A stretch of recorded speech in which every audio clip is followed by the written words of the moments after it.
느헤미야 3장입니다.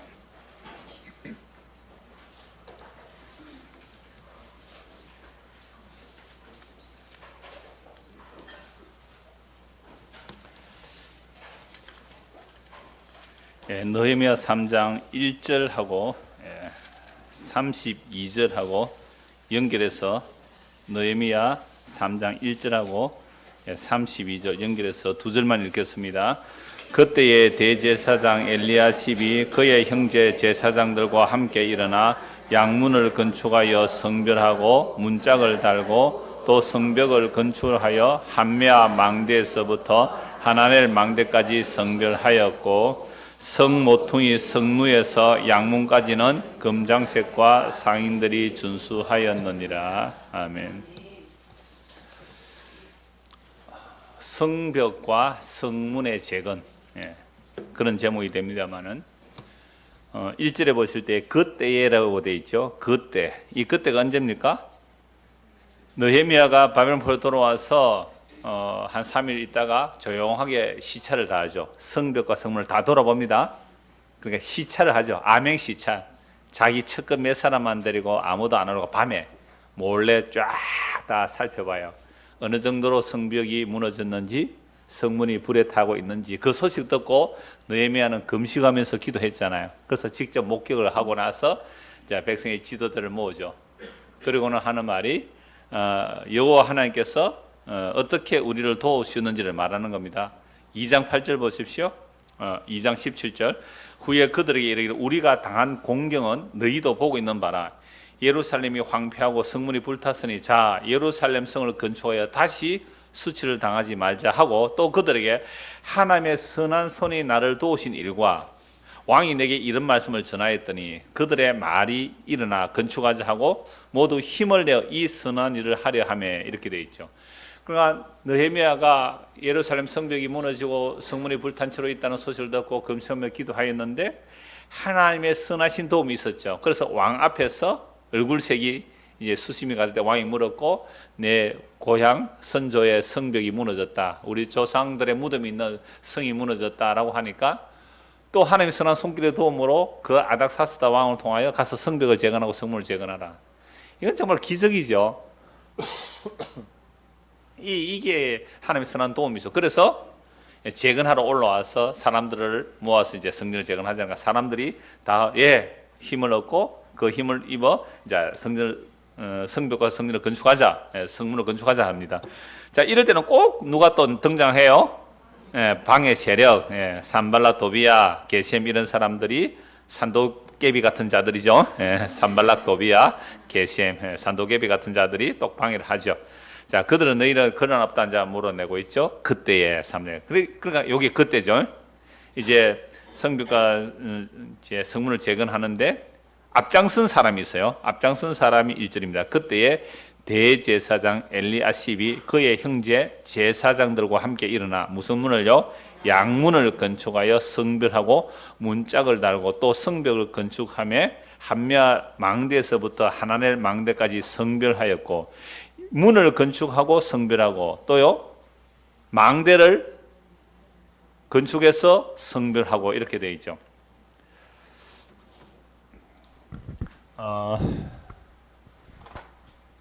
예루살렘 성 다 무너져 있어요. 조금 다를 수는 있지만 여하튼 이런 형태의 예루살렘 성이거든요. 그러니까 성전은 이쯤에 있다고 보면 돼요. 예루살렘 성전은 이쯤. 자, 제일 먼저 무슨 성을 지어요? 양의 문, 양문이라고 양문. 왜 양문이라고 했죠? 뭐 양들이 많이 들었겠죠. 원래 옛날에 문이라는 것은 사람의 출입과 물자의 출입을 하는데 이 문으로는 양들이 많이 들어왔겠죠. 그럼 성전에 제사 지내면 양들 들어와야 되니까요. 그래서 양의 문이라고 하죠. 양의 문을 해서 뭘 했어요? 성별. 이 성별이라는 것은요, 거룩하게 구별한 거죠. 양의 문에서 한메아 망대에서 하나넬 망대까지 또 이런 망대가 있겠죠. 이렇게 튀어 망대 뭐 이런 망대를까지 하고 양문도 건축해서 문을 딱 만들고 와서 성별하고 망대도 성별했다 이렇게 돼 있죠. 그리고부터 이제 2절부터 31절, 32절까지 쭉 이제 문들을 이렇게 건설해 가는데요. 문을 건설하는데 문이 몇 개 나왔어요? 정확하게 지금 뭐 고고학적 지금 자료를 발굴하기도 하는데요. 문이 오늘 그 2장, 3장 2절에서 그 32절까지는 10개가 나와요. 한번 찾아봅시다. 자, 3절 무슨 문이 나오죠? 어문. 어문은 뭐예요? 물고기를 들여놓겠죠. 그게 의문이라고 하니까 이게 이쪽 표로 가면 이제 이게 동쪽이에요. 주로 동, 서, 남, 북 이렇게 돼요. 그럼 의문이니까 이쪽 지중해 바다에서 물고기를 가져오면 들어오지 않겠나 해서 이걸 어문이라고 그러죠. 어문. 양들의 문, 물고기 들어오는 문 이렇게 나오죠. 자, 그 다음에 쭉 한번 보십시다. 그 다음에 뭐 정확한 위치가 어딘지 잘 몰라요. 6절은요, 옛문, 옛날 문이라 있었단 말이에요. 13절은요, 이나 꼴짜기로 통과되니까 꼴짜기 문이 있었고요. 그 다음에 14절은요, 분문. 여는 뭐 보내는 문인 것 같아요? 예, 똥분자가 돼요. 쓰레기, 뭐, 아마, 쓰레기 하치장 있는 곳이 이쪽으로 안 갔나 싶어요. 분문이 있었단 말이죠. 그리고 옛날에 우리나라 서울에 가도 시구문이 있어요. 시구문, 뭐요? 시체 나가는 문이 있었단 말이죠. 그런 처럼 문이죠. 그러니까 동서남북 문이죠. 동대문, 남대문 하는 것이 성문이 있으니까요. 이때는 분문. 자, 그 다음에 15절은요, 샘문. 뭐, 샘이 솟아나는 또는 샘과 연결된 그런 문이겠죠. 26절에는요, 수문. 그러니까 샘이 있으니까 그 샘을 따라 수로가 연결되겠죠. 그럼 그쪽을 따라서 이제 문이 있겠죠. 수문. 28절은요, 마문. 이건 무엇이 많이 왔다 갔다 했겠어요?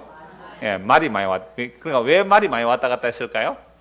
그러면 솔로몬의 말 창고, 그러니까 말 외양간이 어마어마했습니다. 솔로몬의 말 외양간. 그러니까 그 당시에 솔로몬의 말 있는 곳으로 말이 많이 왔다 갔다 하지 않았겠느냐. 그래서 마문, 예, 말의 문. 29절은요, 예, 동쪽 문. 31절은요, 한밑간 문 해서 총 10개예요. 그래서 여기 양의 문에서부터 시작해서 사람들이 어떻게 해요? 각자 맡은 분량을 다 뭐요? 성문도 만들고 성벽도 만들고 다 맡은 분량을 따라 해요. 이렇게 쭉 따라 하는데, 그래서 양의 문에서 어디 문까지요? 양의 문까지, 그러니까 30일 양의 문까지 다 이렇게 세워지죠. 물론 오늘 다 완성되는 거 아니에요. 이게 제가 저는 한 52일 동안 굉장히 빨리 이제 지어지는 거죠. 또 방해 세력 또 있어요. 그래서 나중에 성벽과 성문 완성되고 봉헌하는 내용은 이제 뒤에 나올 것인데, 오늘은 이제 성문과 성벽에 재건하는 요 과정을 이제 중심적으로 살펴보는 겁니다. 자, 그런데 요 특징이 좀 있는데요. 5절 한번 보십시오. 3장 5절. 그 다음은 드고와 사람들이 중수하였으나 그 귀족들은 그들의 주인들의 공사를 뭐 안 했다고요? 분담하지 않아요. 다들 자원해서 열심히 했는데 안 하는 사람도 있었다. 안 하는 사람도 있었다. 여러분, 느헤미야는 총독의 권한을 가지고 왔습니다. 에스라도 마찬가지고요. 그래서 총독이 하는 일을 방해하면 어떻게 하라고 했어요? 왕들이 그 집안의 재산을 정물하라. 추방하고 죽일 수 있는 권한이 있는 거예요. 그런데 이상하게 느헤미야가 총독의 권한이 있지만 강제로 하지 않아요. 그죠? 충분히 강제로 당신은 여기서부터 여기까지, 당신은 여기서부터 여기까지, 그러니까 정해줘서 성벽을 짓게 하면 되잖아요. 근데 왜 느헤미야가 강제하지 않았을까요? 강제할 수 있는 권한이 있는데 왜 강제하지 않았을까요? 성벽과 성전이라는 것이 거룩하기 때문에 그래요. 거룩한 일은 강제하거나 의무감이나 법으로 하면 거룩할 수가 없잖아요. 거룩한 것은 하나님의 감동을 받아서, 그죠? 감동을 받아서 자원함으로 나올 때 그게 거룩한 것이지, 거래하기 위해서 지어 짜내는 것은 결코 거룩한 것이 될 수가 없어요. 거룩이라는 것은, 자, 에스라스에서 의미 봤어요. 자, 그 왕이 너희 고향으로 가서 성전을 재건하라 했을 때 어떤 사람이 올라갑니까? 마음에 감동을 받은 자들이. 왕도 마음에 감동을 받아요. 그죠? 그 감동을 받은 자들이 올라가요. 감동을 받은 자들이. 그래서 올라가서 이제 성전을 재건하다가 또 이렇게 해서 뭐 지연됐다가 지금 성전 재건하서 한 60년 뒤에 느헤미야가 올라서 성벽과 성문을 재건하는데, 역시 그런 표현이 좀 생략은 되어 있다 할지라도 1장에 보시면요, 3장 1절에 보시면 그때의 대제사 엘리야십이 그의 형제 제사랑 함께 일어나 양문을 건축해 성별하고 있죠. 성별하고. 또 한메와 망대에서부터 하나님 망대같이 뭐 했다고요? 성별하고. 아니, 성벽과 망대를 지어놓고 성문을 지어놓고 왜 이걸 거룩하게 구별하느냐 이 말이에요. 그러나 성별의 일은 강제로 하는 게 아니란 말이에요. 하나님의 감동을 받아 와서 이 성벽을 쭉 이렇게 짓고 있는 거죠. 10개의 문이니까 그 이름들이 쫙 나오는 게 뭐예요? 2절부터 31절까지 사람들의 이름과 그 성을 누가 쌓았는지 얘기를 다 해요. 여기는 어떤 사람, 여기는 어떤 사람, 여기는 어떤 사람. 그러니까 직업도 다 나와요. 어떤 직업도 나오고, 또 이 본토 사람들도 있어요. 본토 사람들도 있고, 이렇게 쭉 짓는데요. 여기 5절에서는 그 일을 안 한 사람도 있다. 드고어 사람들 중에 귀족들은요, 자기들에게 분담받은 그 지휘자가 요걸 합시다 하는데 이 사람은 뭐요? 나는 싫어요. 안 했단 말이에요. 자, 이런 말씀을 가지고 어떻게 적용해서 설교하면 여러분들이 아주 은혜롭게 되겠습니까? 예? 아니, 우리가 12구역이에요. 그죠? 12구역인데, 자, 구역별로 우리가 예배당이 좁습니다. 그래서 예배당을 지읍시다. 그러면 구역별로 헌금을 할당해 주는 거죠. 됐습니까? 됐나?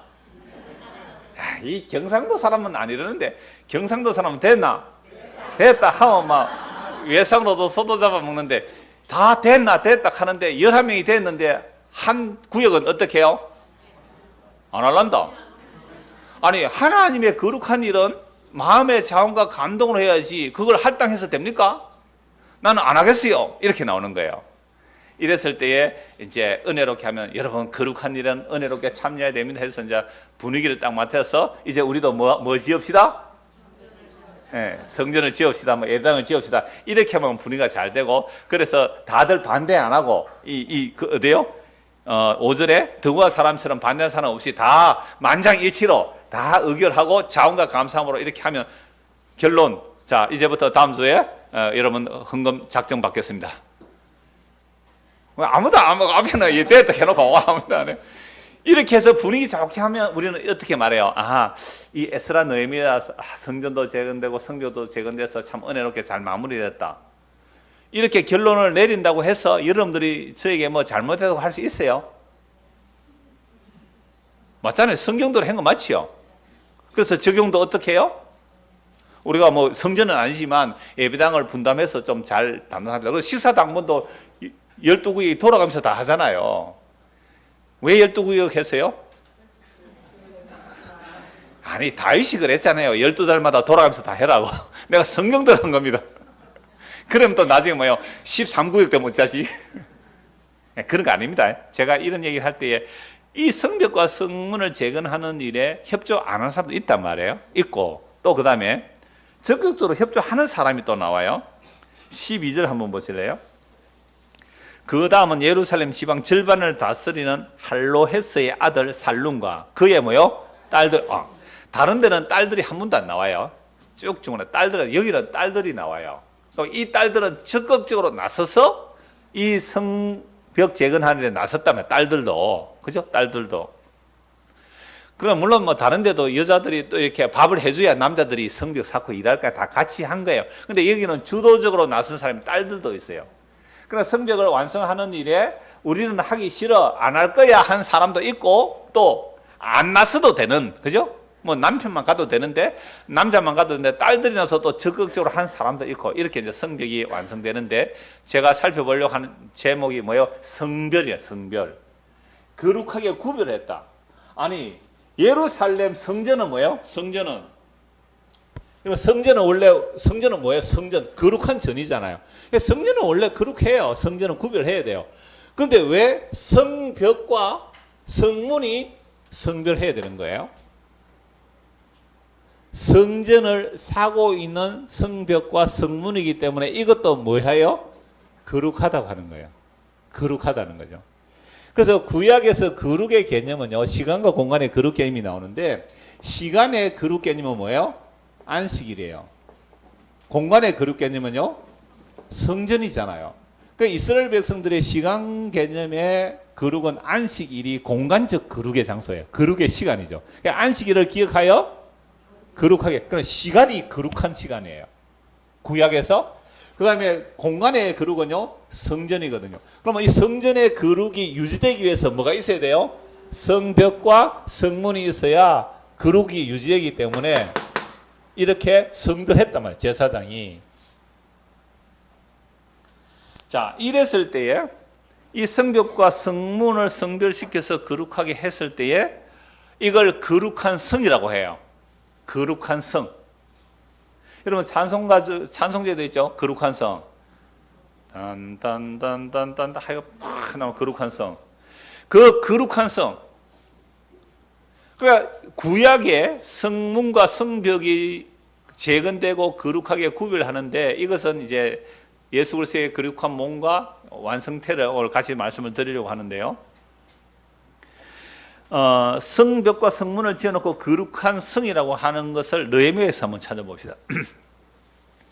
느헤미야 11장 1절. 백성의 지도자들은 예루살렘에 거주하였고 그 남은 백성은 제비 뽑아 10분의 1은 어디예요? 거룩한 성. 자, 성벽과 성문이 완성되고 성벽과 성문을 성별했기 때문에 그 성벽과 성문 안에 사는 것 자체가, 성 자체가 뭐예요? 거룩한 성이에요. 거룩한 성 예루살렘에 거주하게 하고. 그러니까 왜 제비 뽑았을까요? 서로 성 안에 살려고 했죠. 여러분, 옛날에 성 안에 사는 사람이 부자예요? 성 밖에 사는 사람이 부자예요? 아니에요. 성 안에 사는 사람이 부자예요. 권력과 부자가 아니면 성 안에 못 살아요. 사대문 안에 사는 사람하고 사대문 밖에 사는 사람하고 완전히 차이가 납니다. 강남에 사는 사람하고 강북에 사는 사람 좀 차이 나잖아요. 강북 사람 또 화내실라? 그러니까 거룩한 성에 살 사람이 많으니까 제비를 뽑아서 10분의 1만 살고 성 밖에 나가야 또, 그죠? 또 땅을 기경하고 농사 짓고 해야 되니까 여러 곳에 흩어져 살아야 되니까 10분의 1은 다른 성에. 그래서 예루살렘 성벽과 성문이 완성될 때 거룩한 성이라 해요. 자, 18절도 거룩한 성이라고 합니다. 11장 18절. 거룩한 성에 레위 사람은 모두 283이다. 예, 거룩한 성이라고 하고요. 뭐 이사야, 다니엘 할 것 없이 거룩한 성 얘기만 해요. 무려 심지어 신약에까지도 거룩한 성이라고 그래요. 그래서 마태복음 4장 5절이나 20장 53절 보면 거룩한 성이라고 그래요. 예수님 당시에 예루살렘 성전이 있는 예루살렘 성 자체를 무슨 성이라고요? 거룩한 성이라고 했어요. 그래서 유대인들은 그러니까 유대인들은 이제 예수님 당시로 이제 시간이 흘러갔습니다. 이 예루살렘에 오는 것을 어디로 온다 그랬어요? 흩어진 유대인들이 디아스포라 흩어진 유대인들이 전 각국에서 이렇게 몰려올 때 유월절 또 오순절 초막절에 몰려올 때에 어디로 간다고 해요? 거룩한 성전에. 거룩한 성전에 올라갈 때에 저 멀리서 야트막한 산이니까 그 산 위에 뭐가 보이면요? 성전 벽만 보여도 뭐예요? 기뻐 찬송하며 올라가는 거예요. 그게 시편의 성전에 올라가는 노래예요. 시편에 나오는 성전에 올라가는 노래가 그래요. 그래 얼마나 사모했을까요? 1년에 한 몇 번 오는 여기 3대절기 한꺼번에 못 오니까 한 번이라도 와야 되잖아요. 그러니까 6월절 1년에 한 번 찾아오는 그 거룩한 성을 향하여 올라가는 노래들이 시편에 쭉 나와요. 시편 120 몇 편인데 한번 잠시 찾아볼까요?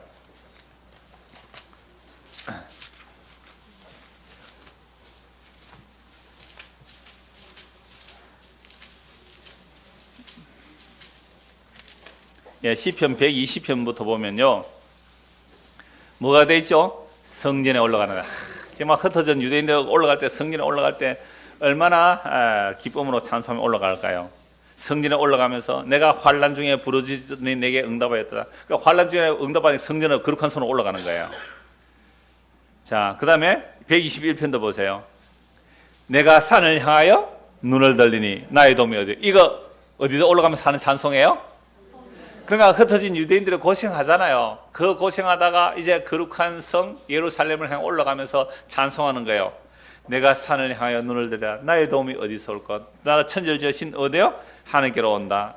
자, 이 121절도 보십시오. 121절. 사람이 내게 말하기를 여호와의 집에 올라가자 할 때에 내가 어떻게요? 기뻐하도다. 예루살렘아, 우리 발이 네 성문 안에서 떴다. 드디어 1년 만에 예루살렘 성문으로 찾아왔어요. 예루살렘 너는 잘 짜여진 성읍과 같이 건설되었다. 지파들 곧 여호와의 지파들이 여호와의 이름에 감사하고 이스라엘의 전례대로 거리로 올라가는도다. 거기에 뭐가 있어요? 심판의 보좌를 두셔 곧 다윗의 집의 보좌로다. 예루살렘을 위하여 평안을 구하라. 예루살렘을 사랑하는 자는 형통하리로다. 내 성 안에 평안이 있고 내 궁중 안에 형통함이 있을지어다. 내가 내 형제와 친구를 위하여 이제 말하리니 네 가운데 평안이 있을지어다. 여호와 우리 하나님의 집을 위하여 내가 너를 위하여 복을 구하노라. 이게 전부 뭐 하는 거예요? 성전을 향하여. 저는 이 성전에 올라가는 그 찬송 중에 가장 좋아하는 찬송이 123편입니다. 하늘에 계시는 주여, 내가 눈을 들어 주께 향하나이다. 상전의 손을 바라보는 종들의 눈같이, 여주인의 손을 바라보는 여종의 눈같이 우리의 눈이 여호와 우리 하나님을 바라보며 우리에게 은혜 베풀어 주시기를 기다리나이다. 여러분, 옛날에 여종이 얼마나 비참해요? 남자 종이 얼마나 비참해요? 근데 그 여종이 주인의 손을 바라보는 거예요. 혹시나 하루 종일, 제가 이걸 조선시대로 얘기하죠. 또는 뭐 우리 근대기에도 그랬잖아요. 토지, 박경리의 토지 같은 데 보면 이거는 너무 잘 나와요. 소작, 마름 이런 거요. 태백산맥 이런 데도 잘 나오지만요. 그러니까 지주의 집에 땅을 부쳐 먹고 살려면요, 그게 소작농이라 그래요. 저도 소작농의 아들이라서 잘 알아요. 가난한 소작농의 아들이라서. 이런 소작 아시는 분 계세요? 손 안 드실 거예요. 우리 집은 부자라고 하면서. 우리는 무슨 부리고 살았지 소작농의 아들이 아니라고. 저는 소작농의 아들이었어요. 제가 중학교 되니까 알겠더라고요. 우리 집이 소작농인 것을 알겠더라고요. 그러니까 이 가난한 시대에 그 대지주 안에 가면 이제 마름이라고 있어요. 마름. 집사죠. 집사가 있는데 그 집사에게 잘 보여야 소작농이라도 부쳐 먹을 수가 있거든요. 그래서 소설 같은 데 보면요, 그 마름의 그 행패가 얼마나 심한지요. 그러니까 소작을 안 떼려면 심지어 자기 아내조차도 바쳐야 되는 그 비참한 소작농들의 이야기예요.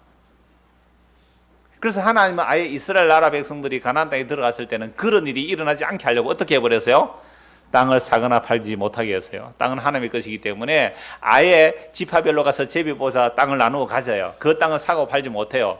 혹시 힘들어서 팔았으면 희년에 돌아와야 되고요. 중간에도 얼마든지 능력되면 되물릴 수 있고, 되물려 주실 내 능력이 없으면 다른 친척이 와서 물려주면 돼. 그걸 고엘, 원수가 받아주는 자. 그 고엘이 예수 그리스도예요.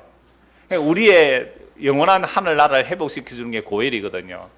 그래서 이 소작농들이 정말 농사 지었고 뭐 소작을 우리는 50%였어요. 소작이 50%였어요. 그러니까 농사 다 하고 농비 다 되고 농약 다 치고 그름 다 돼가지고 50%를 손도 안 대는 주인은 50% 가져가고요. 그름 다 넣고 비료 다 쓰고 그러니까 노동력 투입 다 한 소작농들이 50% 가져가요. 그럼 거기에 원래 농약과 그름과 그거 다 빼면요, 겨우 입에 풀칠하고 살아가는 거예요.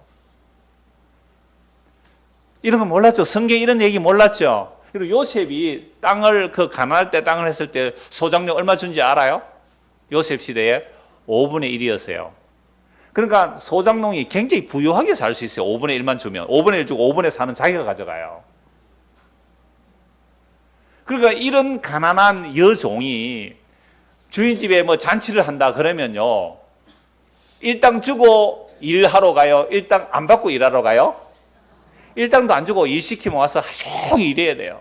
그냥 마치고 집에 가는데 세상에 집에는 새끼들이 빽빽 끓고 배고파가지고 그냥 있는데 여주인이 먹을 거라도 좀 남은 거, 잔치 음식 찌짐이라도 좀 남은 거, 그죠? 한 보따리 사서 들려주면 어때요?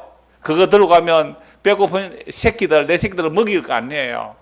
여종이 그 여주인의 손길을 사모듯이 바라보는 남족이 그 주인의 손길을 그 마음으로 어디로 올라온다고요? 거룩한 성 예루살렘에 올라가는 거예요. 오늘 우리가 예배당은 이런 거룩한 성이 아니지만 적어도 예배당에 복음을 듣는다는 것은 그 마음으로 오셔야 돼요. 그 마음으로 오셔야 돼요.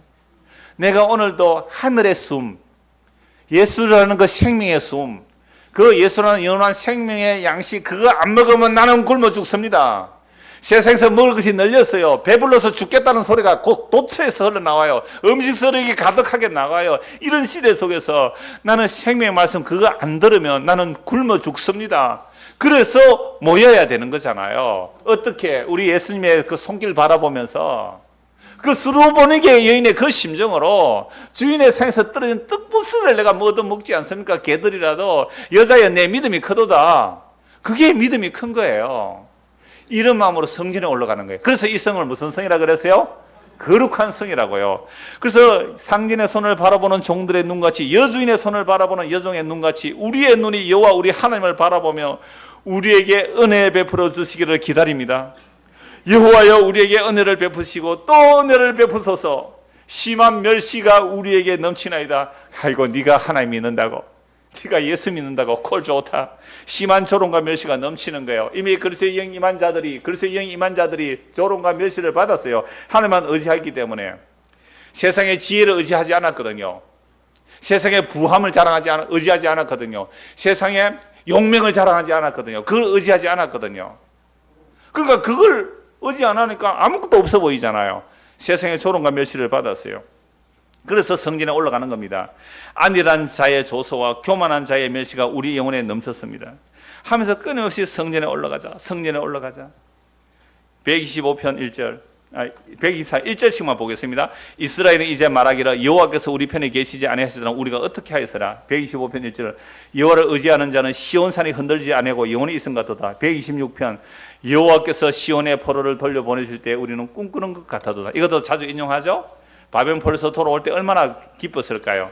그때 우리 입에는 웃음이 가득하고 우리 혀에는 찬양이 차셨도다. 그때 문나라가 가운데서 말하기를 여호와께서 그들 위해 큰 일을 행하셨도다.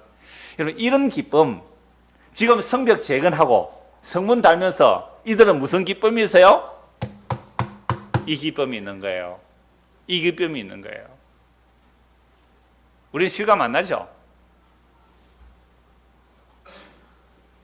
127편 1절, 여호와께서 집을 세우지 아니하시면 세우는 자의 수고가 헛되며 여호와께서 성을 지키지 아니하시면 다수군에 깨어있음이 헛살하다. 너희가 일찍이 일어나고 늦게 누우며 수고의 떡을 먹으며 헛되도다. 그러므로 여호와께서 그의 사랑하시는 자에게 잠을 주시는도다. 이게 전부 성전에 올라가는 노래예요. 보세요. 계속 나와요. 몇 편까지요? 134편까지. 자, 그래서 이 성벽과 성문을 재건했을 때 이들은 이런 노래를 부르는 거예요. 너무 기쁘죠? 너무 감사하죠? 이런 말씀을 가지고 여러분, 우리도 성전을 지어서 이 세상에서 복을 받고 또 자녀 소손들에게 복을 끼치자라고 적용한다면 그건 성경을 예수 그리스도 중심으로 해석한 것이 아니라 자기 야망을 따라 잘못 해석한 거예요. 물론 집이 예배당이 좁아서 건물을 살 수도 있고 구입할 수도 있고 지을 수도 있어요. 근데 그걸 마치 구약의 이런 성전의 개념으로 말해서 성전 짓자고 나오면 큰일 날 소리를 한 겁니다. 정말 큰일 날 소리예요. 왜 그런지 이제부터 말씀을 드릴게요. 자, 이렇게 성벽이 재건되고 성문이 건설되고 완공되고 나서 약 한 400년? 네, 400년 넘게 시간이 걸렸어요. 누가 오셨어요? 예수님 오셨어요. 예수님 오실 때 이 성전은 또 초라해져서 헤롯이 대단히 정축을 했어요. 보암직한 성전이 되었단 말이에요. 그래서 사람들이 이 성전의 대리석 보세요 자랑할 때에 예수님께서 뭐라고 말씀하셨어요? 이 성전을 헐라 내가 3일 만에 일으키겠노라. 이것 때문에 예수님 고발받아 죽어요. 성전을 허는 자라고. 내가 왔다. 성전 시대 끝났다. 이 건물 헐어버리라. 내가 3일 만에 일으키겠다. 이 말씀을 못 알아듣잖아요. 그래서 예수님께서 십자가에 못 박혀 죽으러 고함 지르는 자들의 고발이 거예요. 하나님의 성전을 헐고 3일 만에 짓겠다는 놈이다 라고 고발한 거예요. 그러나 예수님 정말 십자가에 죽으시고 3일 만에 부활하시고 성령을 보내시자 그 성령에 임한 자들이 뭐가 돼요? 성전이 되죠. 그래서 예수를 믿으면 우리 안에 성령이 오시고 성령이 임하면 우리가 성전이 돼요. 고린도전서 3장 16절, 고린도전서 6장 19절. 우리가 성전이 되는 거죠. 자, 이렇게 성전이 된다는 것은요, 예수님께서 친히 만들어내시는 성전입니다. 그러니까 사람이 만들어내는 성전이 아니라 하나님이 친히 만들어내는 성전이에요. 그런데 이 성전은 어떻게 지어지는지 이미 시편에서 말씀하고 있어요. 시편 118편을 한번 보십시다. 시편 118편 22절. 건축자가 버린 돌이 모퉁이의 머릿돌이 되었나니 이는 여호와께서 행하신 것이요 우리 눈에 기이한 바로다. 여러분, 우리 인생은 다 건축자라 그랬잖아요.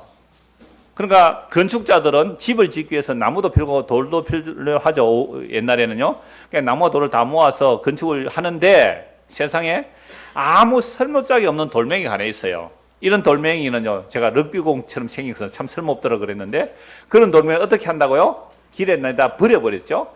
자, 건축자들이 돌멩이를 쓸모없다고 버렸는데 희한해요. 버려진 그 돌멩이가 기초석이 되어서 새로운 하나의 집이 지어지네요. 이건 누가 하는 거예요? 여호와께서 행하신 것이요 우리 눈에 기이한 바로다. 우리 눈에는 신기한 일이로다. 마태복음 21장 보십시오. 다 생략합니다. 쑥쑥쑥 생략하고 넘어갑니다. 마태복음 21장 42절. 이 너무 잘 아는 본문이죠. 33절부터 보면 악한 포도원 품꾼 비유. 주인이 포도를 만들어 놓고 종들에게 세를 주었습니다. 세를 받으러 때를 보니까 농부들이 종들을 때리고 잡아 죽였습니다. 두 번째 보내도 그래요. 마지막으로 누구 보냅니까? 아들을 보냅니다. 37절. 후에 자기 아들을 보내며 이르되 그들이 내 아들은 존대하리라 하였더니 아들은 누구예요? 예수님. 농부들은요? 이스라엘 백성들. 자, 농부들이 그 아들을 보고 서로 말하되 이는 상속자니 자 죽이고 그의 유산을 차지하자 하고 이에 잡아 포도원 밖에 내쫓아 죽였느니라. 그러면 포도원 주인이 올 때에 그 농부를 어떻게 하겠느냐? 그들이 말하되 그 악한 자들을 진멸하고 포도원은 제때 열매를 바칠 만한 다른 농부들에게 새로 줄지니라. 예수께서 이르시되 너희가 성경에 건축자들이 버린 돌이 모퉁이의 머릿돌이 되었나니 이것은 주로 말미암은 것이요 주의 눈에 우리 눈에 기이하도다 함을 읽어본 일이 없느냐. 그러므로 내가 너희에게 이르노니 하나님 나라를 너희는 빼앗기고 그 나라에 열매 맺는 백성이 받으리라. 이 말씀을 했을 때 이 제자들이 누가복음에 보면 우리에게 이런 일이 안 일어났으면 좋겠습니다 라고 하니까 예수님 뭐라고 말씀하세요? 그렇다면 건축자가 버린 돌이 모퉁이 머릿돌이 된다는 이 말씀이 어떻게 되겠느냐. 그러므로 너희는 반드시 나를 뭐 한다고요? 죽일 거야. 너희는 나를 죽여야 돼. 너희는 나를 죽일 거야. 그래서 내가 버림받은 돌이 되는 거지. 그러니까 버림받은 돌인데 그 돌에 뭔가 이상한 집이 또 세워진다. 누가 한 거라고요? 하나님이 하신 거다. 신기하다, 기이하다. 오늘 성준 씨가 청년에 마치고 내려오면서 그 얘기를 해요. 제가 교회 오는 게 기적입니다 이러다가요. 교회 오는 게 기적이래 자기가. 기이한 일이 일어나고 있어요 지금. 기이한 일이 일어나고 있어요. 성준 씨가 이 우리나라 고등학교 시절 고3 때에 이거 헬스 해서 그랑프리 3개 다 차지했어요. 이거 아시죠 이거? 내 사진 봤거든요 그거. 와, 진짜 자기의 육체를 자랑하는 육체미에 완전 육신이에요, 육신. 와, 육신의 아름다움으로 세계상 1등 다 했어요, 3개. 그랑프리 3개 받아가 경희대 체육과 특차로 들어간 거예요. 장학생으로 이거. 완전 육신을 신뢰하던 사람이 십자가에 못 박혀 죽은 예수를 신뢰하러 교회로 왔다는 것은 진짜 자기가 생각해도 기적이래요. 기도해 주십시오. 박성준입니다. 진짜 기적이 일어나더라고. 그래서 예수님에게 가서 붙어서 이제 예수님과 함께 뭐가 되는 거예요? 집이 되는 거예요. 예수님께 붙어서 하나의 새로운 집이 되는데 그 집에 누가 거하시느냐? 영원한 하나님이 거하시는 거예요. 예수님이 거하시는 거예요. 이게 진짜 성벽과 성전의 건축이에요.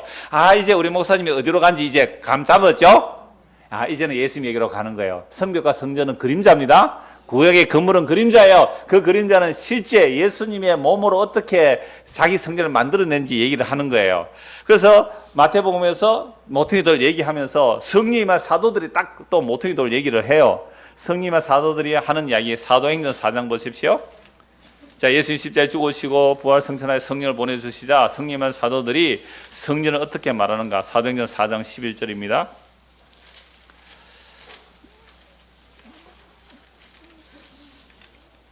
이 예수는 너희 건축자들의 버린 돌로서 집 모퉁이의 머릿돌이 되었느니라. 다른 이로서는 구원을 받을 수 없나니 천하 사람 중에 구원을 받을 만한 다른 이름을 우리에게 주신 일이 없음이라 하였더라.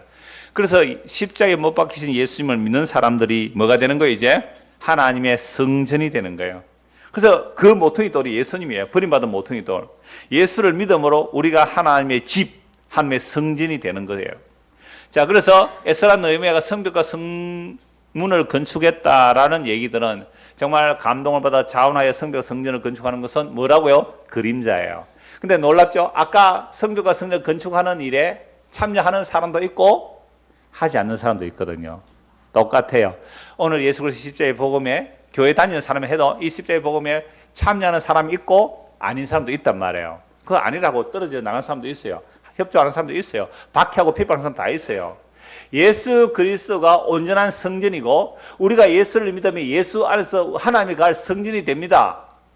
건물은 별 의미가 없는 거예요. 필요에 따라 할 수도 있고 있을 수도 없을 수도 있는 거예요. 들판에 모여도 되는 거예요. 건물이 성전이라면 큰일 날 소리예요. 예수의 피로 값주고 산 여러분들이 하나님의 성전이에요. 그래, 이 얘기로 결론이 내려져야 돼요. 구약의 성전 건축도 그건 그림자이기 때문에 진짜 성전이 예수님 얘기하고 예수를 믿음으로 우리가 예수님의 집이 되고 예수님이 우리의 집이 되는 그 이야기를 해야 제대로 구약 성경으로 예수 그리스도를 증거한 겁니다. 그래서 모든 성경은 예수님을 증거해요. 왜요? 예수님만이 생명이죠. 예수님만이 구원받을 이름이에요. 천하 인간에 다른 구원받을 이름을 주신 적이 없습니다. 예수의 이름만이 구원을 얻는 거예요. 그러면 예수님께서 하신 일이 뭔데요? 그 모든 구약의 약속들을, 그림자를 실체로서 예수님이 완성하신 거예요.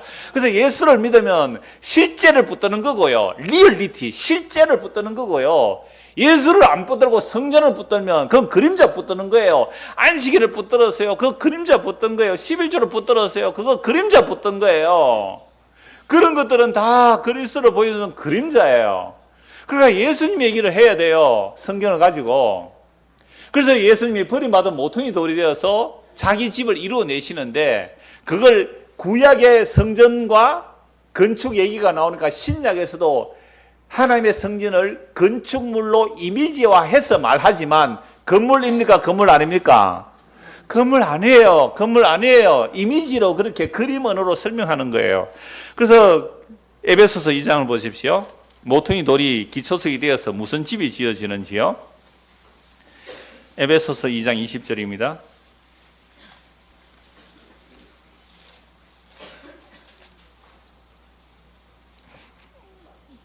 20절에서 22절 같이 읽읍시다. 너희는 사도들과 선지자들의 터 위에 세우심을 입은 자라. 그리스도 예수께서 친히 모퉁이 돌이 되셨느니라. 그의 안에서 건물마다 서로 연결하여 주 안에서 성전이 되어가고 너희도 성령 안에서 하나님의 거하실 처소가 되기 위하여 그리스도 예수 안에서 함께 지어져 가느니라. 여러분 아까 느헤미야 3장에서 문이 몇 개 나왔어요? 10개. 자, 그런데 제일 처음에 나오는 무슨 문이에요? 양문. 양문에서 뺑 돌아서 어디로 마감돼요? 양문. 놀랍게도 이 10개의 문 중에 신약에서 기록되어 있는 문은 하나뿐이에요. 무슨 문? 눈치챘을 거예요. 양문. 양문 곁에 뭐예요? 베데스다 연못이 있어요. 베데스다 연못에 38년 된 병자가 누워 있어요. 근데 이 못이 한 번씩 휙 돌면, 가늘처럼 휙 돌면 제일 먼저 들어가서 고침을 받아요. 근데 38년 된 병자가 들어갈 수 있어요? 없어요? 못 가요. 여러분들 참 이기적이죠, 인간이. 감기 몸살 걸렸다고 먼저 뛰어들어가 버려요, 여기에. 아, 양보해도 되잖아요. 한 일주일 있으면 낫는데, 감기 정도는. 예? 그러니까 예수님께서 가면서 네가 낫고자 하느냐? 뭐라 그래요? 물이 동할 때 나를 넣어주는 사람이 없습니다. 왜요? 이 베데스다라는 것은요, 베이터 집이고 자비의 집이에요. 자비의 집, 베데스다. 자비의 집에 자비는 없고 뭐만 가득해요? 경쟁만 가득해요. 경쟁만. 그래서 주님께서 그 병자를 일으켜 주시잖아요. 자, 그런데 이게 구약의 그림자라면 이제 신약에는 예수님께서 사람들에게 어떻게요? 버림받은 뭐가 돼요? 버림받은 모퉁이 돌. 그러면 이 버림받은 돌에 뭐가 와서 붙어야 돼요? 성도가 이렇게 붙어서 뭐가 되죠? 하나님의 집이 되어지겠죠, 그죠? 그럼 버림받은 돌에 붙으려면 우리 어릴 때 놀 때 요요 붙어라 그러죠. 요요 붙어라. 술래잡기 할 사람은 요요 붙어라. 근데 예수님께 나가서 붙으려고 하면 어떤 사람이 버림받은 돌에 눈길이 갈까요? 예. 이 모양 저 모양으로 이 땅이라는 곳, 그죠? 이 땅이라는 공중것에 잡은 자 아래 살고 있는 우리들이 이 모양 저 모양으로 그게 물질적이든 뭐 심적이든 또는 인간관계든 뭐 믿었던 목사한테 배신을 당해보든지 하여튼 뭐 믿었던 누구에게 뭐 손해를 사기를 당하든지 하여튼 이런저런 상실감과 아픔과 자의 무너짐과 깨어짐을 받은 자들이 비로소 누구에게요? 버림받은 그리스도교로 가서 하나님의 성전이 되어가는 거예요. 그래서 사도들과 선지자들의 터 위에, 그래서 사도들과 선지자들이 증거한 그 예수님이잖아요. 그래서 예수가 모퉁이 돌이 되셨고 그 안에서 건물마다 서로 연결하여 주 안에서 성전이 되어가고 너희도 성령 안에서 하나님의 거하실 처소가 되기 위하여 그래서 예수 안에서 함께 지어져 가요. 그럼 예수님 안에서 함께 지어져서 완성이 되면 우리 안에 누가 거하신다고요? 하나님이 거하시고 우리가 하나님에 거하고, 다른 말로 하나님과 예수님은 삼위일체시니까 이렇게 보면 돼요. 예수님이 내 안에, 예수님이 내가 예수님 안에, 그럼 하나님이 우리 안에, 우리가 하나님 안에 이렇게 봐도 되는 거예요. 그래서 이 건물의 지금 신약에서 짓고 있는 거죠. 그래서 구약에서 그림자로서의 성전이 재건되지만 이 성전은 무너지고 결국은 예수님이 성전 되시고 예수를 믿는 자들이 그 안에서 성전이 되는 거예요. 자, 그렇다면 주의 영이 임하여야, 예수를 믿고 성령이 임하여야 성령 안에서 하나님의 것이 처소가 되는 거예요. 이거는요 지어져 가는 겁니다. 그러니까 우리가 막 강제로 되는 것이 아니라 주의 성령이 임하여 지어져 가는 거예요. 옆에 사람들 얼굴도 한번 보십시오. 뭐 성전이 좀 돼 가는 것 같아요, 아니면 안 돼 가는 것 같아요? 한번 보십시다. 성전이 좀 지어져 가는 것 같아요, 안 지어져 가는 것 같아요? 어떤 분이 그래요. 이번에 아예 가마타.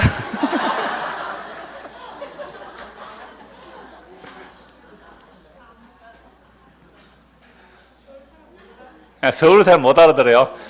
너를 보니 아직 까마득하다. 천년을 살아도 네가 성전이 될까 싶다.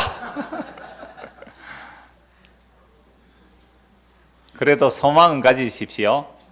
우리가 이 시간과 공간 속에서 아직도 형편없고 넘어지고 자주 쓰러지고 도대체 예수 향기도 안 나는 그런 모습 같지만 정말로 하나님의 은혜로 우리가 예수를 믿게 되었다면 지금은 공사 중이니까 괜찮다 이 말입니다. 네, 공사 중이니까. 그러면 길 가다가 공사 중이면 길이 불편해도 어떻게 해요? 참고 돌아가요. 그러니까 옆에 사람을 볼 때는 공사 중 이렇게 하나 써붙여요. 여기 이름에 공사 중 하나 써붙여 주세요. 그래서 제가 여러분들 볼 때에 오래 참지요, 제가. 예. 아실 거예요. 왜 웃어요? 아니, 6개월 안 보이면, 6개월만 교회 안 오면요, 사실은 그 공동의 그 자격이 없어요. 제가 얼마나 오래 참고 계세요? 오래 참고 있다가 5년, 한 3년 참았다가 안 와서 끊었는데 4년 만에 오셔요. 아, 복원해 드릴게요. 걱정 마세요. 오세요. 복원해 드릴게요. 또 안 보여. 그 뭐 출석부는 정리를 합니다만은 제 마음으로는 정리 안 했습니다. 출석부는 할 수 없어요. 요람에 넣어야 되고 구역 편성해야 되니까 구역장이 맨날 또 연락할 수 없어서 제가 연말 되면 이제 정리를 하긴 하는데요. 그렇다고 여러분들이 예수님에게서 끊어진 거 아니니까 걱정하지 마시고 다시 오셔도 됩니다. 그러니까 왜 제가 어지간한 일, 저도 화날 때가 있어요. 뭐 하는 일들 보면 참, 교사들 하는 일 보면 학생들이 먼저 가 기다리고 하면 참 열받는데 도대체가 독을 먹이는지 생명을 먹이는지 잘 모르겠습니다만 생명을 먹이세요. 그래서 이렇게 하세요. 야, 미안하다. 내가 이렇게 죄인이라서 나는 예수님 없으면 안 된단다. 이렇게 전하세요. 지각해가지고 막 변명하지 마시고. 그래서 공사 중이기 때문에 서로 용납할 수 있는 거예요. 저와 여러분 서로 용납해야 돼요. 왜요? 아직도 뭐요? 공사 중이니까. 지어져 가는 중이라 그랬잖아요. 지어져 가는 중이니까. 그런데요, 이미 묵시 속에서는 완성되어 있습니다. 이미 하늘나라에서는 완성되어 있다고요. 그럼 시간 한번 빼보세요. 여러분, 강도도 십자에 죽는 그 순간 완성되어서 하나님의 영광의 보좌에 가 있는 거죠. 그러니까 오늘 우리가 지금 비록 이 모양 이 꼴이라 할지라도 우리 주님께서 보실 때는 이미 완성되어 있는 거예요. 그거 보고 마무리하자고 제가 이 말씀 드리는 거예요. 자, 그래서 이 역사적인 시공간의 개념으로 아직도 지어져 가고 있기 때문에 공사 중이에요. 그래서 우리는 그리스도의 십자가의 완성의 눈으로 형제를 보지 않으면 정죄하고 판단하고 재판관밖에 안 돼요. 항상 그래요. 지도 안 된 주제에 남을 정죄한다는 것 자체가 지는 벌써 교만해져서 그래요. 네? 그러니까 자기 눈에 들보를 못 보니까 남의 눈에 티를 보는 거예요. 지 눈에 들보를 보면 남의 눈에 티를 볼 틈이 없어요. 내 죄가 더 큰데요. 그래서 우리가 형제 자매를 볼 때에 약하고 넘어지고 해요. 그럴 때에 그리스도께서 십자가로 다 이루셨다는 그 완성의 눈으로 보지 않으면 언제나 정죄 판단하게 마련이에요. 그래서 바울이 뭐라 그래요? 약한 자를, 믿음이 약한 자를 받고 용납해라. 네가 뭔데? 그 사람의 넘어지고 일어서는 것은 주인에게 달리는데 네가 왜 정죄 판단하느냐? 네가 정죄는 그 정죄로 네가 정죄를 받을 것이고 네가 판단하는 그 판단은 네가 판단 받을 거라 그랬거든요. 그러니까 지도 안 된 주제에 형제에 대해서 자매에 대해서 공사 중이라니까요. 그래서 복음성가에 그런 게 있어요. 아름답게 변하리. 그러니까 그리스도 안에서 봐야 돼요. 완성의 빛으로 봐야 돼요. 그래서 하늘나라 보니까 완성되어 있네요. 완성되어 있어요. 그걸 요한이 봤어요. 바울이 봤어요. 베드로가 봤어요. 완성된 거예요. 그래서 괜찮다고 해줄 수 있는 거예요. 이런 잘난 사람 너무 많아요. 괜찮다고 하는 일에 아멘 한 3사람밖에 안 되는 거 같아요. 자기가 죄인 줄 알아서 한 3사람밖에 안 되는 것 같아요. 지금 아멘 한 사람 뭡니까? 그래서 괜찮다고 할 수 있는 거예요. 오니까 잠도 오고 하는데 옆에 사람한테 손 꼭 잡아주시면서 그 다른 남자 여자는 안 됩니다. 가족이라면 손 꼭 잡아주고 눈 한 번 보세요. 눈빛 한 번 보면서 괜찮다. 괜찮다고. 어깨 한번 토닥토닥 해주세요. 괜찮다고. 아들아 괜찮다. 아버지 괜찮다 하세요.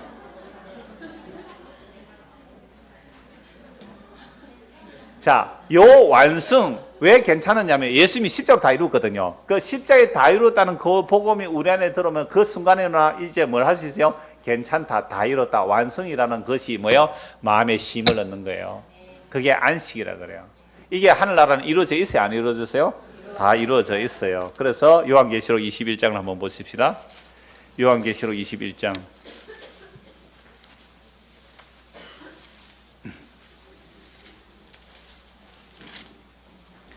1절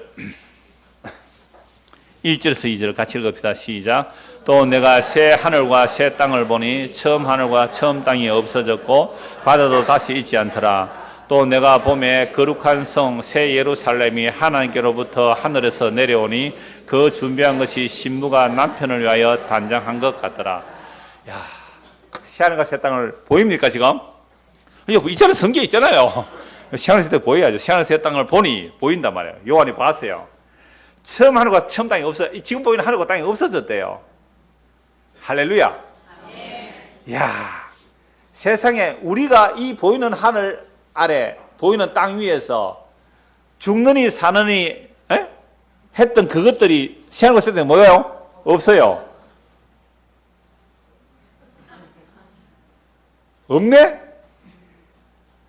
새하늘과 새 땅에는 지금 보이는 하늘과 땅에서 있는 것들이 여기서 우리는 희노애락 하면서 살잖아요. 그죠? 이 땅에 희노애락이 거기는 없대요. 없어요. 시기와 질투도 없어요. 경쟁도 없어요. 높낮이가 없다니까요. 은혜와 용서와 긍휼과 자비와 사랑이 가득한 곳이에요. 그걸 빛이 가득한 곳이라 그러잖아요. 아니, 새하늘과 새 땅은 처음으로 처음 땅이 없어졌는데 여러분 지난 한 주간 동안 무엇 때문에 울고 불고 화나고 성질나고 화나고 성질 같네요. 짜증나고 원망하고 그랬어요? 사라질 것들 때문에. 남편 때문에 그러세요? 그 감흥이 없어. 그게 옛하늘과 옛 땅에 있는 거잖아요. 옛하늘과 옛 땅에 있는 거 없대요. 없어요. 바다도 없대요. 혼돈과 무질서의 바다도 없어요. 저주가 없어요. 또 내가 보면 뭐가 내려와요? 거룩한 성 새 예루살렘이 하나님께로부터 하늘에서 내려오니 그 준비한 것이 뭐예요? 신부가 남편을 단장하다. 그럼 이 거룩한 성 나오죠.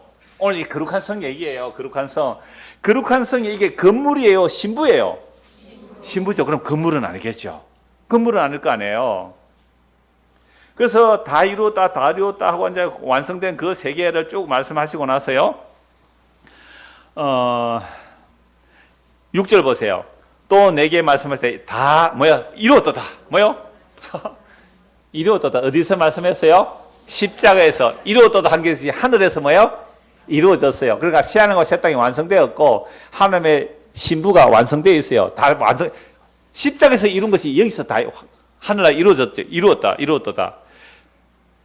나는 알파와 오메가요 처음과 마지막이라 내가 생명수 샘물을 목마른 자에게 값없이 주리니. 와, 예수님께서 다 이뤘기 때문에 그 다 이루심을 믿으면 뭐가 되는 거예요? 이게 생명수 샘물을 목마른 자에게 어떻게 준다고요?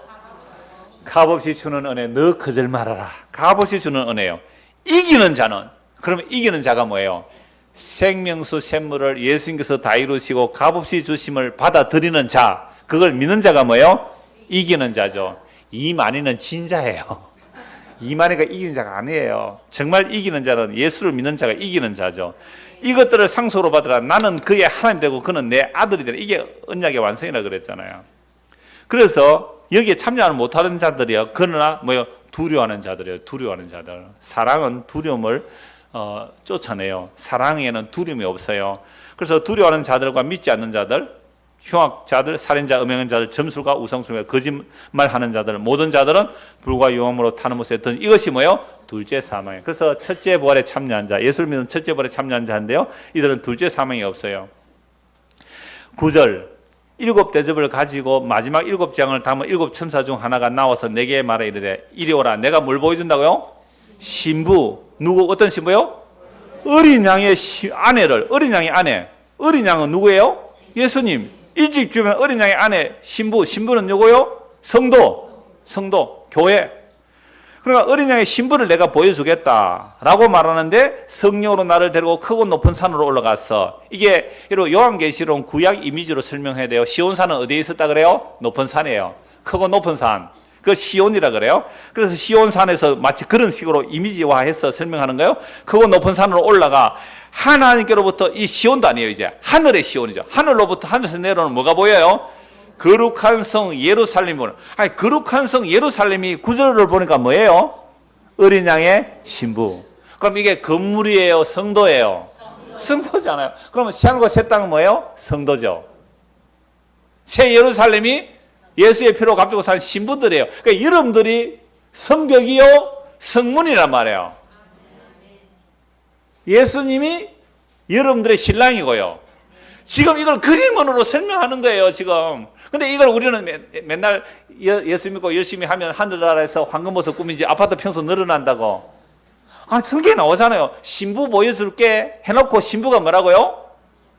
거룩한 성, 새 예루살렘이에요. 이미 지금 거룩한 성 새 예루살렘에 황홀경에 들어가 있는 사람이 있어요, 여기에.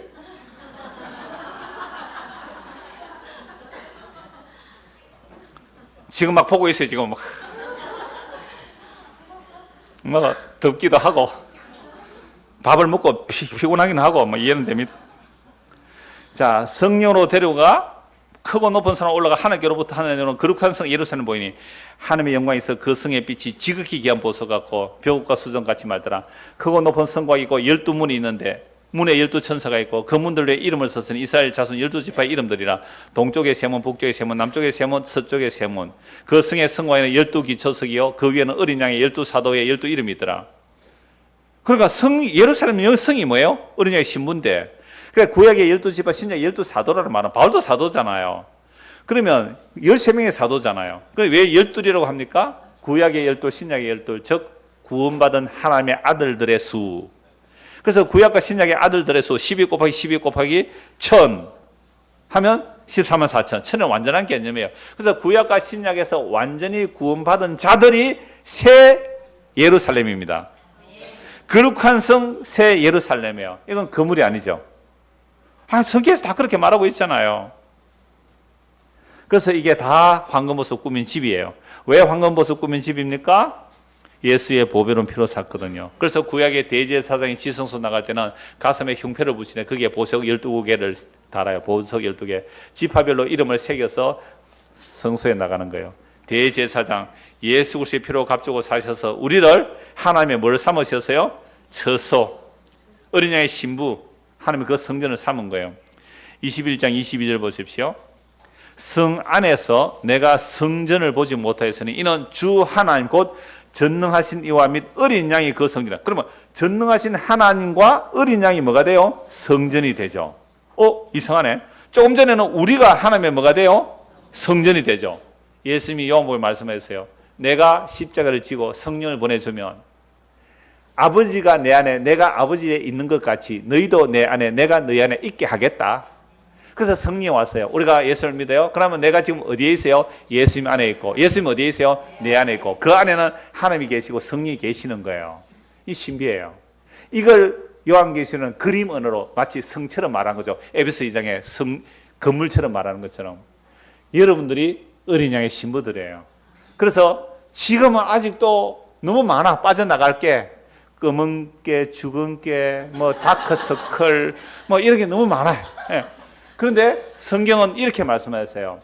말씀으로 씻어. 아까 에스겔 36개에 나오는데요. 말씀으로 씻어. 그죠? 성령으로 새 영을 보여 깨끗하게 해서 점도 흠도 티도 없이 주름 잡힌 것이나 이런 것이 없이 완벽히 어린 양의 신부로 세워주시는 그 능력이 예수 그리스도의 십자가의 다이루스 속에 있습니다. 그래서 오늘 우리가 예수를 믿지요. 십자가의 다이루스를 믿잖아요. 그러면 지금 우리의 모양이 이 모양 이 꼴이라도 다 이루었다. 놀랍게도 요한계시록 21장 6절에서 다 이루었다 그러잖아요. 그 다 이루음과 십자가의 다 이루심이 어떻게 해요? 연결되어 있습니다. 비록 아직 2000년이 지나서 안 이루어졌지만 앞으로 얼마나 더 있을지 모르지만 십자가의 다 이루신 것이 하늘에서 이루어진 거예요. 그러면 이 땅에 이 역사 속에 살고 있는 우리는 예수님의 다 이루심의 십자가의 다 이루심을 보고 계시록에서 다 이룬 게 이루어져요. 그럼 우리는 뭐예요? 길이 살겠네, 길이 살겠네. 저 생명수 시냇가에 살겠네. 이걸 우리는 지금 계시를 통하여, 이거 성경은요, 계시니까 글자 있다고 알아보고 믿는 게 아니에요. 여기서 고개 끄덕인다고 믿는 것도 아니에요. 성경에서 알려준 이게 늘려서 이 말씀이 내 안에 실제로 와요. 그러면요, 집에 가서 집안 꼴이 이게 먹고 하기 전에 괜찮다 할 수 있는 거예요. 네? 괜찮다. 다 이뤘다, 예수님께서. 이 예수님을 믿고 살아가는 저와 여러분 되기를 소원합니다. 기도하겠습니다. 하나님 아버지, 십자가로 다 이룬 것이 새하늘과 새 땅에서 다 이루신 예수 그리스도입니다. 거기로부터 생명수가 값없이 흘러나오니 오늘도 우리가 그 다 이루심의 생명수를 먹고 마시니 감사합니다. 아직 우리의 모습을 보면 형편없습니다. 그러나 십자가에 완성된 그 시각으로 보면 이미 우리는 하늘나라 완성된 점도 티도 없는 거룩한 어린 양의 신부로 살아가고 있습니다. 이 계시를 보게 하시고 믿게 하셔서 이 땅에 사는 동안 이 안식과 삶을, 이 안식과 쉼을, 그 구원의 완성을 맛보고 누리고 내 안에서 흘러차고 넘쳐서 이웃에게도 흘러갈 수 있는 믿음의 사람들이 되도록 은혜를 베풀어 주시옵소서. 예수 그리스도를 받들어 기도드리옵나이다. 아멘. 찬송 한 장 하고 마치겠습니다. 길이 살겠네, 나 길이 살겠네. 저 생명강 시냇가에 살겠네. 246장이랍니다.